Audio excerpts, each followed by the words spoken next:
Streaming on today, and we are live, folks. So, hello. I am hiding under a band of orange here, at least orange and green mix.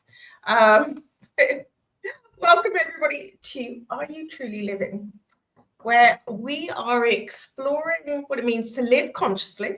I was thinking about this earlier on. Live consciously, courageously, and with connection. I think that's some stuff, don't you think?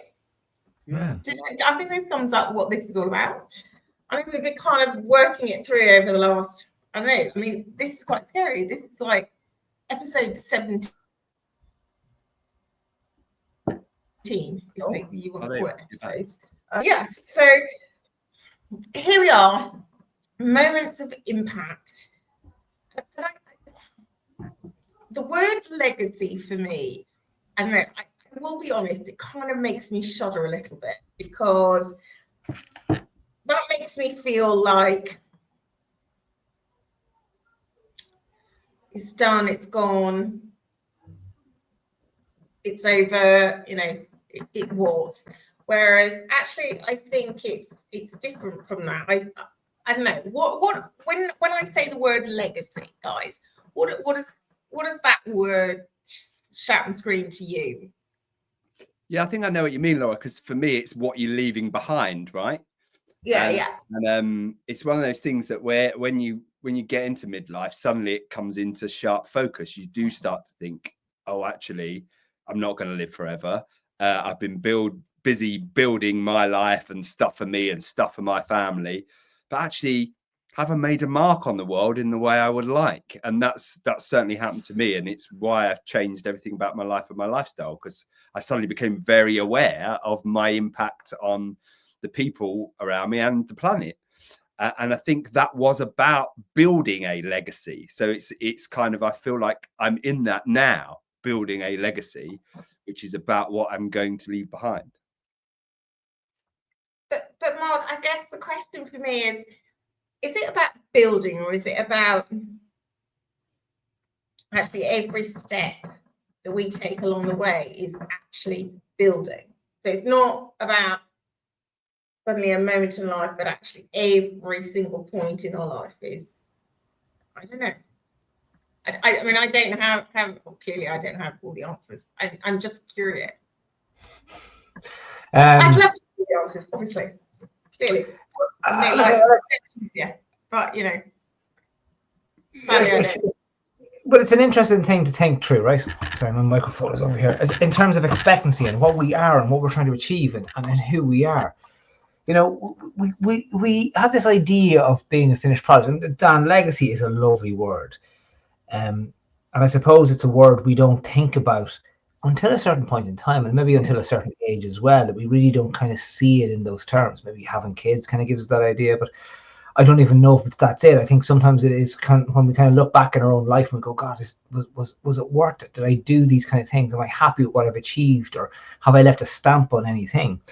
And we like this idea of, oh, look at, this is me, I'm complete, I'm finished, and because we live in a modern culture of, it's the next thing, I get that done, and then we nearly apply that to ourselves. Oh, if I do this, then I will be whatever. But we never actually get to be whatever, because there's always something else. There's always some other version of ourselves. There's always that sense that we're always becoming. We're always in a state of becoming. Do we ever actually find the answer, or are we always just living the next question and living the next question? And I think that becomes our challenge for a lot of it, because we want the answer, we want completion, we want this done. There we go, that's legacy. And look, there are people, and I know I've worked with people on a one-to-one basis who have a legacy of leaving, wealth and finances for their kids, and that's fantastic, right? And that makes them feel good, and that's a great thing to be able to do, right? But I suppose when we think of that, it's the legacy of who we are. What kind of imprint or stamp have we put on the world? If we've put anything, Shakespeare comes to mind, like, this brief dance upon the stage, but there's a part of us that wants to do something, but it has to be careful of that ego sense of wanting to do it, wanting to do something to prove to others, or to be for others, or to be regarded as something, as opposed to do something that we can be proud of in ourselves, that we can feel like you know what, that's something that no one can touch and no one can take from me. And I'm pleased I did that, and I'm happy that I did that. Because I've often thought, like, will that be enough? Will this be enough? Will that be good enough? Will that be good enough? But all of it is, as long as it's better or progress or positive change or moving forward in a way that makes you happy that you're in a new space as opposed to the space you were. I'm gonna challenge that it has to be something like forward thinking, because I don't know, I guess the question I have in my head is, a bit like, the orange bar that is sitting, swishing my head. Moments Looks like steadily pushing you down. Thank God I'm only little, hey? But I guess the thing that's going through my mind right now is the word legacy that we kind of apply to something in the future, but actually is legacy literally every single moment, every single time that we leave an imprint in someone else's life. Is that not legacy? Is that not what it's really about? It's not a grand gesture. It's not what I'm going to do tomorrow. It's literally how I leave a footprint in someone else's heart, in someone else's life, in someone else's world, that it has meaning for them tomorrow. And literally that could be that big, It just is almost. And so my challenge is, and I hear what you're saying, both of you, but I'm questioning whether we make legacy to be this huge thing, but in actual fact, we're creating legacy all the time just by showing up, being real, being ourselves, because it matters to us. So it matters to Dan that it's men stand up for themselves. It matters to Mark because your daughters, your wife feels safe in the world, and that you are beginning to understand, that your version. Oh, we've lost Mark, but he'll pop up, I'm sure. And so I suppose that's the thing I'm questioning, is that actually, is that not legacy? And that we make this big deal about legacy being good, he's back. And so I guess that's the thing I'm going through my brain, is that, do we make out legacy to be this big thing, this big word, where in actual fact, when we show up true to ourselves, conscious about what matters most to us and the people that matters most to us, are we not creating legacy every single day? I totally hear that, Laura. And I think, today's episode's called Building Impact Through the Moments That Matter Most. And the beauty of life and the beauty of existence is we can decide and declare who we are in each moment in relation to what's happening, right? And that's legacy, isn't it? Because how we respond, what we do, but more importantly, who we are being, has impact, doesn't it? It has impact on the people around us. It has impact on the planet, and it has impact that will last. And generally, with other people, what they remember about you is how you made them feel, right? So that very much is going to be about who you were being in that moment.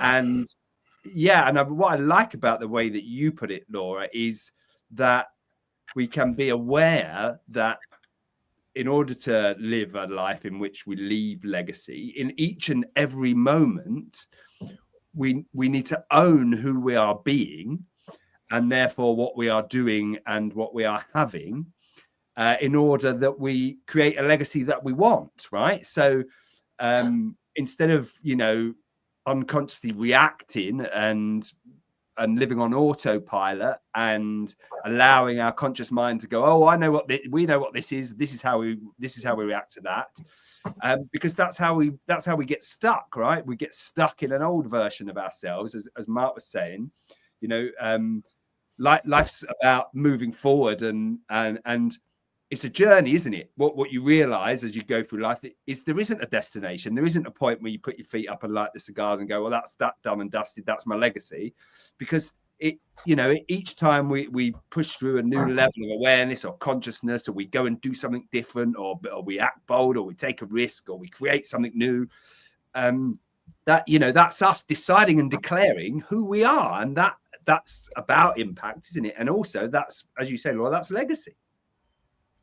And I think to that point, I think what you're describing, Dan, is that this whole thing around being conscious about how we behave, and being conscious that our behavior could be interpreted in one way, and being conscious that behavior could look like this, could look like that, but actually could end up being our legacy, not necessarily. And I think this goes back to Mark's post this morning around, that we're so quick to blame somebody else. So for me, this is the behavior piece, where we are quick to blame because it's easier to blame, to say it's somebody else's fault.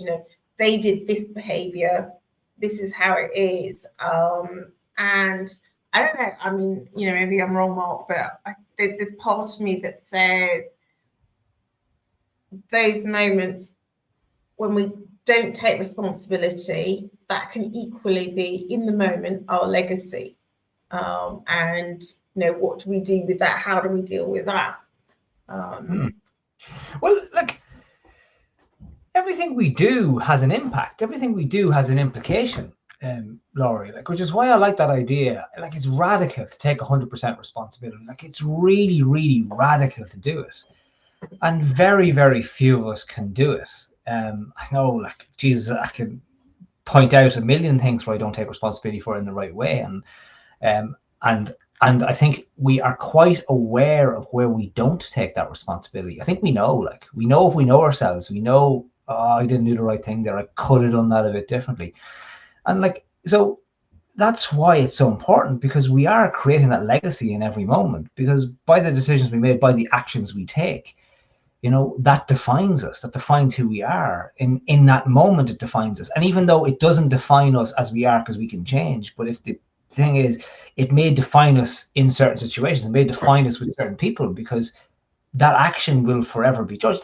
This example always springs to mind. I was leaving a music festival, God, it's 20 years ago, with people that I was friendly with. And we were driving out in our cars, everyone very jaded and in a bad way after, sleeping in tents for 4 days in the rain in Ireland, walking through muddy fields and having a good time. And there was a car broken down. There was people broke down trying to start the car. So I was like, oh, Jesus, okay, we have to stop, and I stopped. And the people I was with were like, why are you stopping? I was like, well, because they need help. I said, yeah, but we want to get home. We're just going. And they went off.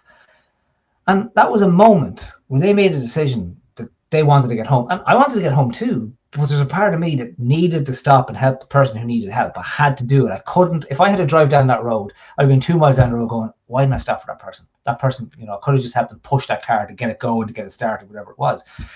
And this is a perfect example. And I'm using someone else as an example. I know I have piles of my own, and I really should be using my own in that one, but that one comes to mind all the time, because what does that tell you about that person? Did the person just made a mistake? Were they just tired? Did they just want to go home? But then everyone makes a judgment on the back of that. So the 100% responsibility for ourselves. And so to bring that back to that idea of taking radical responsibility, a part of taking radical responsibility for yourself is accepting that you have no control of what anyone else thinks of you either, right? And understanding and knowing that, and accepting that if you take an action that does not impress other people, then you have to expect people will not be impressed by that action. And that's simple and that's true. But that's also freedom in taking that responsibility, even if it's not a good action in general karmic terms or whatever way you want to put it.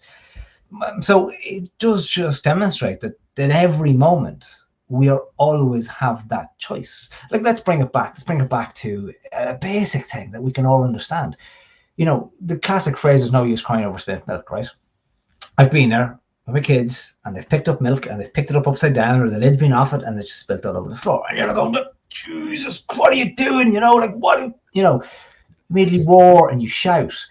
And so what's the impact of that? What's the legacy of that? The legacy of it is the fear, oh God, I did something wrong. What is it, right? And I remember I had done that. And I remember one other time it happened again. And I was reading something about like take a curious approach. And I went and said, oh, wow, isn't it very interesting? Because they braced themselves, ready to be shouted at. I said, isn't it very interesting the pattern the milk is making across the tiled floor? And they're like, oh, it is, yeah, isn't it? You know, and like, isn't that just a perfect example of there's legacy and there's difference? You know, what was being the benefit of taking that other approach that I would have always taken? And so to your point, Laura, you're right. Like in every moment, the action we choose in that moment has a ripple effect, has an impact. And where will that impact go based on what we've done? And I think you've just, described it so well, Mark, in the fact that, in that split session, you'd have the angry moment where the milk's gone over to the, oh my gosh, look, and that for me is legacy. It's, and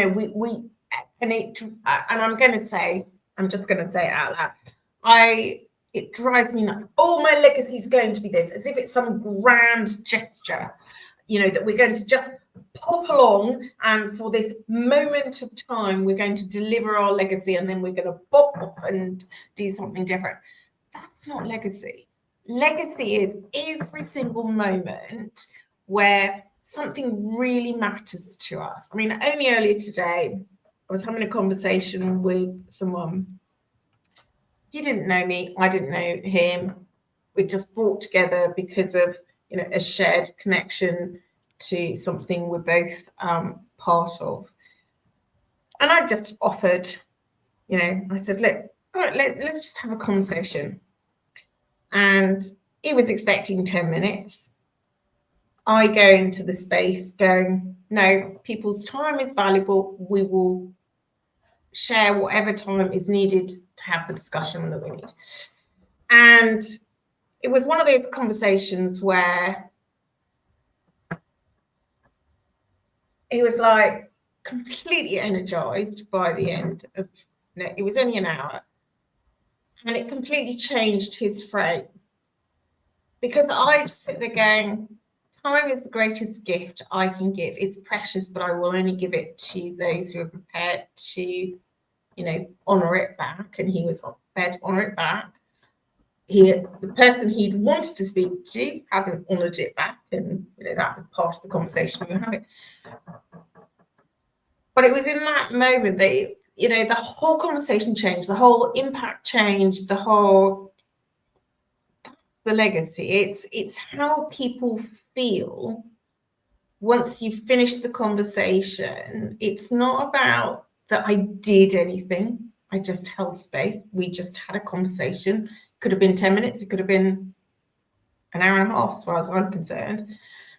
But I think that's this is what frustrates me about when I hear, well, it's going to be my legacy. And I'm just going, look, this is not a grand statement. This is actually about simple, everyday things of giving people space, allowing them to be heard, having a conversation. That's legacy. That's impact in the moment, because that matters to me, that those voices are heard, people are understood. That's legacy. And maybe I'm wrong. I really like that. And I don't think there's right or wrong here, Laura, is there? It's, No. When you asked me at the start what I thought legacy was, I gave you a bit of a dictionary definition of what I thought legacy was, right? And then you said, well, this is what I feel like legacy is. And then Mark, we'll all have a different version of what we believe legacy to be. And I really like your version, Laura, right? Because and, with Mark's post this morning about radical responsibility, the thing I love about radical responsibility is it gives you power. It makes you the conductor of your own life. And I learned radical responsibility from my cat, because my cat, whatever it did, it owned it. If it fell off the wardrobe, it sprang up and went, yeah, meant to do that. Looked pretty cool there, didn't I? And then would... Look at him. And he's zen. He's not stressed. He's not worried about what people think of him. He's owning everything that's happening in his space. And I thought, wow, what a way that is to live your life, where even though we're not in control of anything other than our words, thoughts, and actions, we feel much more in control if we take the view that we own everything that happens to us. We're not, the minute we point fingers and we start blaming and whinging and complaining, we totally give our power away. We give somebody else and something else, events and circumstances, the ability to upset us, the ability to affect our peace of mind. So when we take radical responsibility, when we think of legacy in the way that you put it there, Laura, right?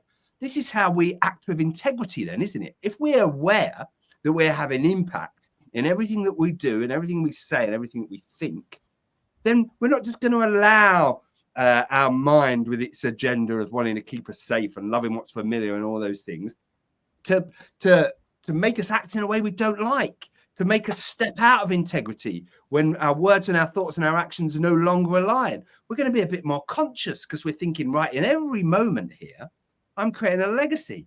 And I think what you said there, Laura, about how you gave the guy that gift of time, I don't think it's time that you gifted him. It was presence that you gifted him. It was your presence and your listening and your attention. I think that's it. It's, you know, time is our most precious resource, but we spend it with our focus and our attention. And you spending that time with him, giving him your full attention and your presence, that's legacy, isn't it, Laura? That's impact. That's how we can impact other people, by not turning up with our own stuff and our own agenda. And maybe that's it, though, Dan. Maybe that's the point. Maybe legacy is us showing up in a space that's real for us, that feels real in the moment. And actually, so legacy is just actually a pretty rubbishy word, but actually it is the impact, the emotional impact, the feeling that we have with another, how the other feels it, whichever is real. So it could be, I mean, it could be a myriad of things.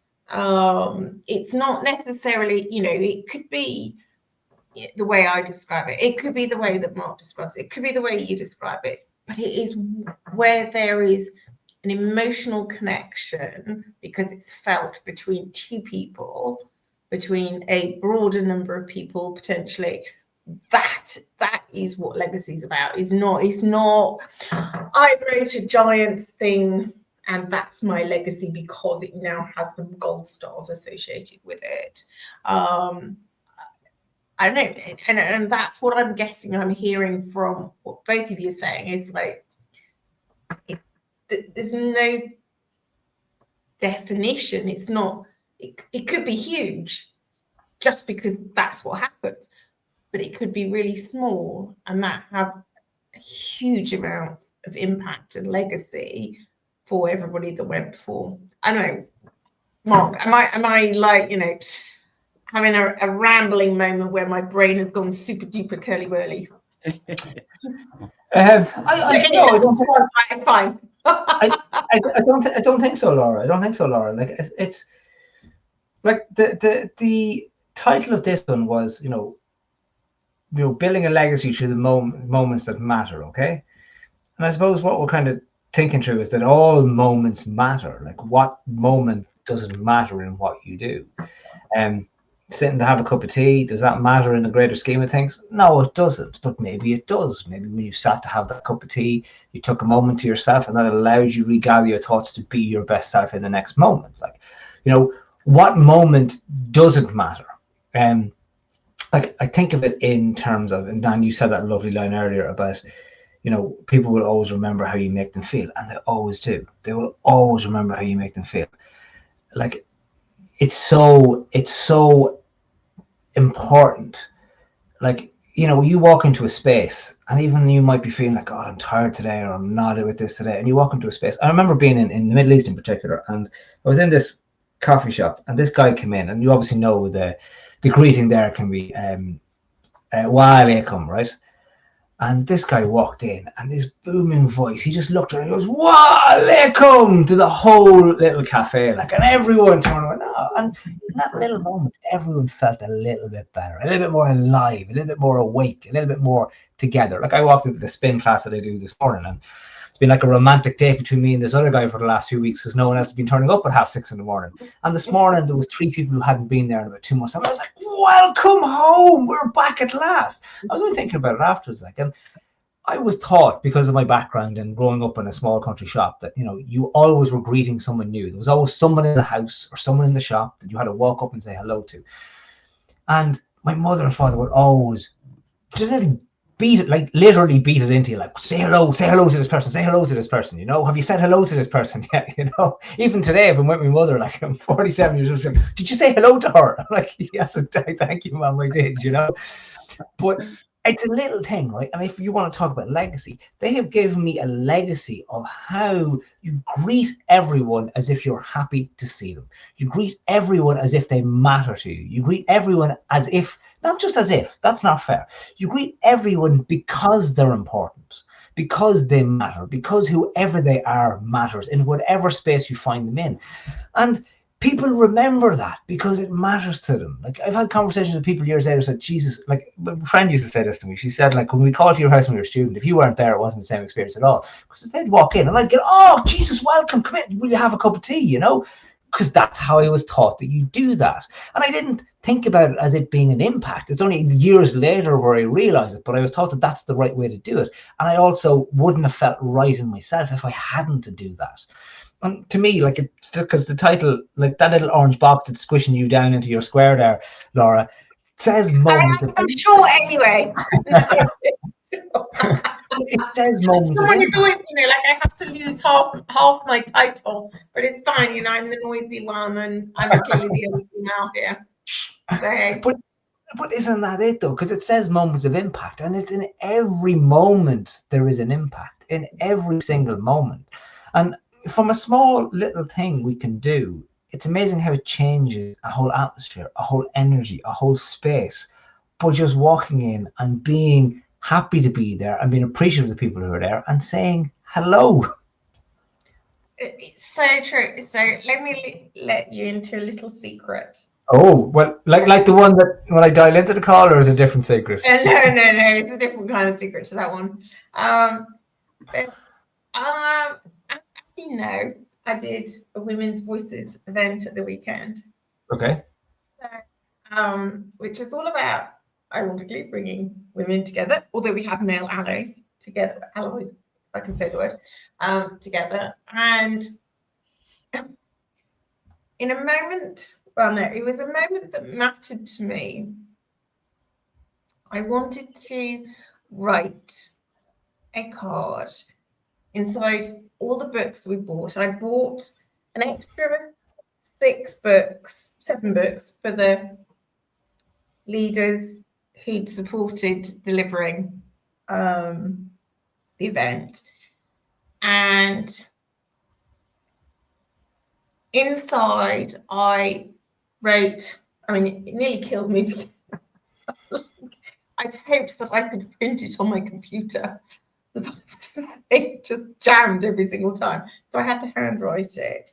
But it was a handwritten card with a pin from a designer called Elizabeth Gage, who had 10 years ago created a pin. It was a wedding pin for cancer research that my husband and I bought a whole load between us for our wedding, and there was some left, and I wanted to share them with the individuals who have been part of the journey for last Saturday. And at the 11th hour, I started to get, oh, should I do this? Should I not do this? Mm-hmm. Mind kicks in, doesn't it? And I was like, because the words are quite emotional, because the essence around the pin, which looks like a leaf, I mean, it's tiny, is that it is 2 sides of hope and courage. And so I'd written in each of these cards a personal message to all of the speakers and to all of those who had supported the journey, because it is a collective effort. The whole point is it's a collective effort, so that we can collectively do better. And it was one of those things where,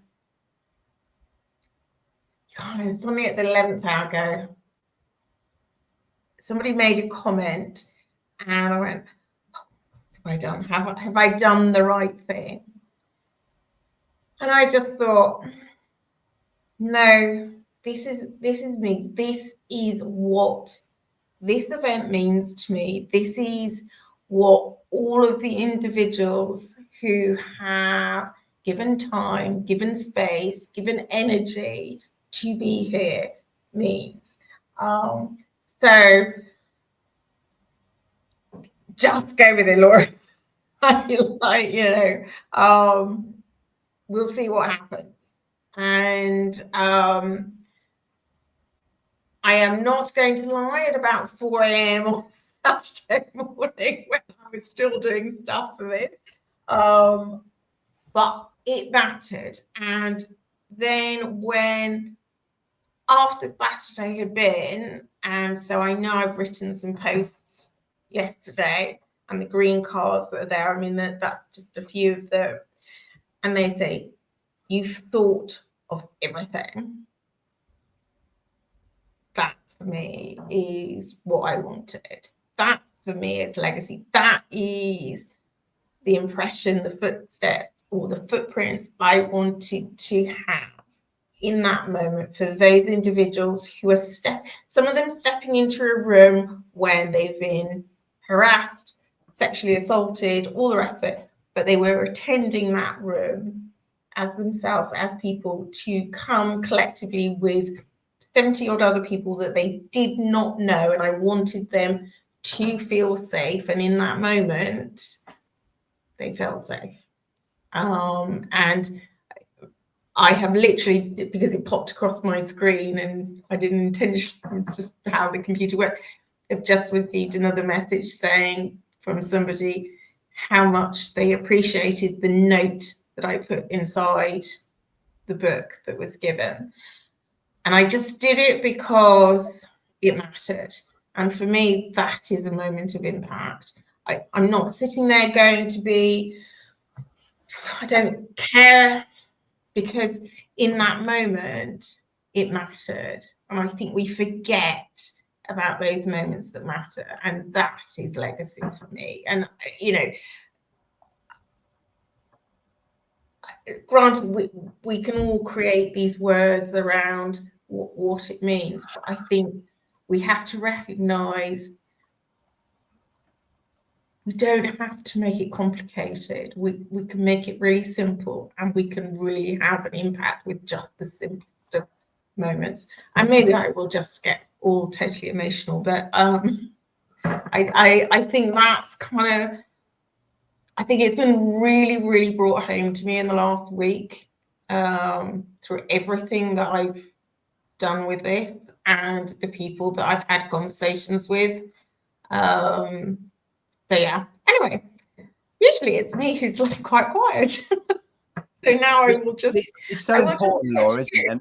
And from what both you and Mark said there, it's the small moments and it's the small things. It's just that getting out of your bubble and out of your head, where we're all stuck in the modern world, aren't we? Or we're all got our faces shoved in this the whole time, everywhere we go, and nobody can see us, and we're only ever talking to people through a device. But Dan, it's like when you say about, your vegetables that you're growing, and that, that for me is like moments of impact. That's legacy. That is creating something that we never expected that we would be able to do. That is legacy. That matters to you, that is empowering, that is like impactful, that is legacy. And I think we get hooked up on I've got to do something really big and bold and proud, and actually no, it's these things that actually really, really matter, that really make a difference. Yeah, and you've changed my mind tonight, Laura, because I've been obsessed for about the last 5 to 10 years of doing something big and bold that really matters. It's what I've wanted to do. And tonight you've made me sit and think, actually, it's not about doing anything big or bold. And if there does come an opportunity where I can do something big and bold, you goddamn right, I'm going to take it. But actually, it's about those little moments, isn't it? Those little things where you're just thoughtful, where you remember somebody's name, where you remember something about somebody's life. And I seem to be able to do that naturally. My family's very like that. You know, Mark talks a lot about the impact his dad had on him and his mum and dad there. My granddad had a big impact on me when I was little, because he would talk to everybody, wherever they went, like they were his best friend. And I'd say, Granddad, who was that? Oh, no idea, boy. I've never met him before. But yet he would have shook his hand and just been warm and personable. That's impact. That's legacy. That's how I remember my granddad, right? And I emulated that because I saw how he made people feel. I saw how they walked away having conversations with him. And I thought, that's what I want to do. That's how I want people to react to me. You know, I want to impact their life so they walk away with a smile, because I know the next person they bump into, they're going to create that smile again. And it ripples out, doesn't it? And the same way as when you have a negative incident with somebody and you decide to react from ego or from the past, and you say something stupid, or like Mark was saying earlier, when you lose your temper, and that spreads too, because if you upset somebody, you know, or hurt somebody, hurt people. So what I really love about what you've said tonight, Laura, is it's really made me think, actually, I don't need some grand, big, bold thing to change the world. I'm changing the world every day in the little moments. Like you say, just the little moments of growing my veg, or the little moments of having a chat with the postman when he turns up and to deliver my stuff, or the DVD man. That's legacy, right? I don't need some. Absolutely. And we get so caught up in this word legacy. I mean, you know, so in the same vein, I kind of go back to Mark and, you know, the conversations we have all had around, you know, you said, you know, how you were learning about what safety meant for the wife and for the girls, etc. And that's legacy. That is you acknowledging that you needed to rethink about, you know, okay, well, I maybe haven't got this thing in the way that I'd understood it. You are setting an imprint, a legacy, because you are redefining how you see the world. For me, that is legacy. That is those small moments where there's a realization that you split the script, that you changed something, that you made a difference in that moment for your wife, for your daughters. That is legacy.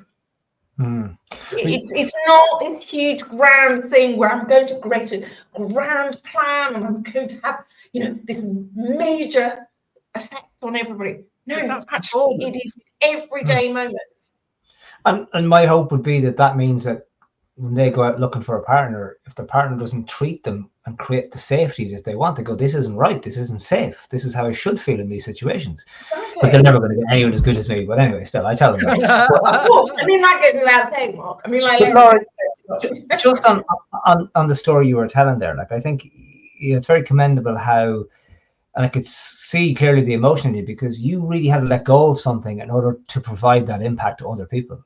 And that's a hard thing to do when you're holding on to something like that, because it's up to you to let go to create again.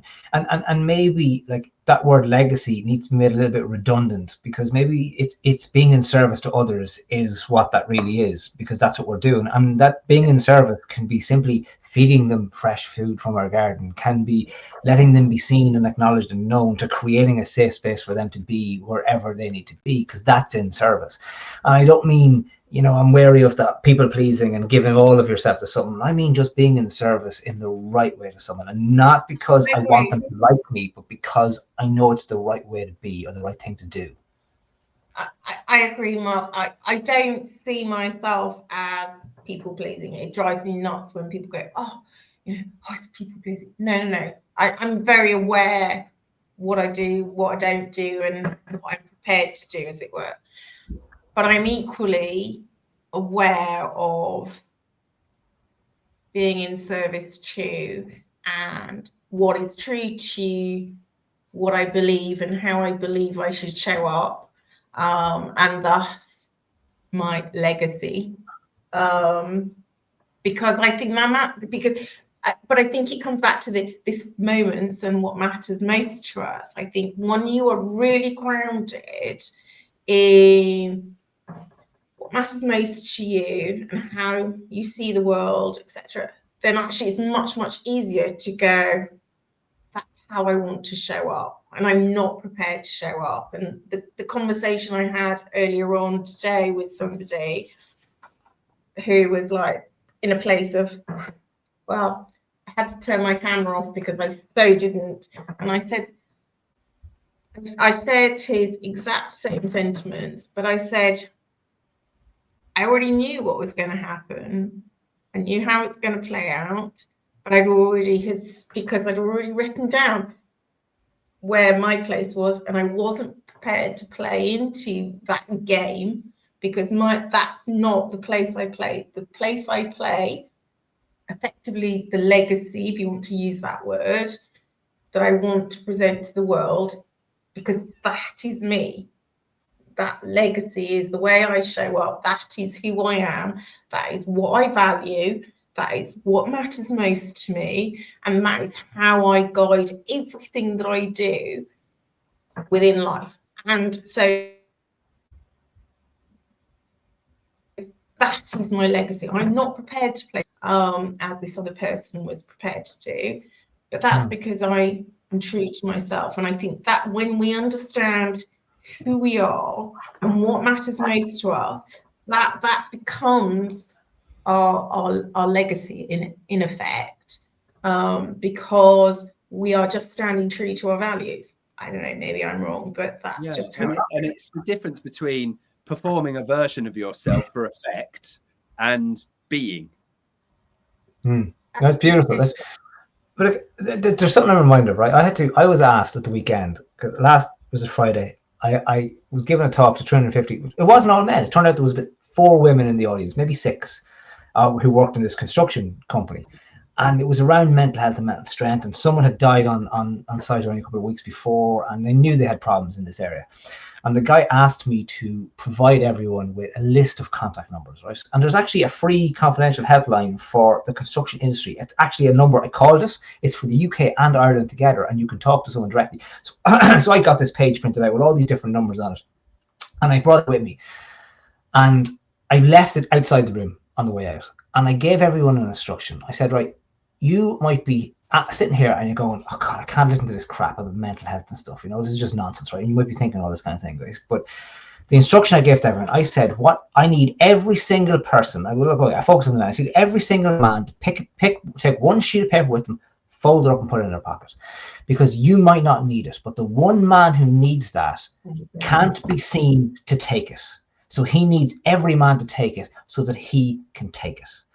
And I was just trying to encourage the guys to let them know that the way we help people is by all doing it together. And that's how we do it. You know, like the impact you're creating through what you're doing there, Laura, is creating that we all do it together. The 3 of us are trying to do this together. We're trying to create impact. We're doing this together. And like, it's suddenly the power in the room changed by my request, because every man suddenly realizes, that's my responsibility now. It's my responsibility just to take a piece of paper so the man who needs that piece of paper has that piece of paper. And that's, you know, absolutely. And ironically, and, you know, if I could share it now, the close to Saturday just demonstrated that beautifully, how when we come together, and the way that Clinton did it was he brought the room together, but he also demonstrated that when swans, geese fly in a V formation, actually that is how we are stronger together, because we're effectively looking after one another in this space. And it was just so powerful. I haven't shared the video as yet, but it just in that moment describes you feel what you have just described, Mark, and it was just so powerful. If you've been in the room, you were like, wow, watching the video exactly the same. It's just incredible because it's so true. It's giving that permission, that allowance, that it's okay, but it is okay. And so yeah. Well, I'm very conscious of time because it's been quite a different conversation this evening. I think. But a really, really good conversation as ever. Delighted to have you both as ever. And, I think we have to remember that together we are stronger and we are always better together. So thank you both. And we will see you, I think next month is the 18th of December. Is that what we said? Oh, well, do we? I'll tell you now, we did. Yeah. I think we have a couple of shows in between with men as allies, but there we go. Anyway, we did.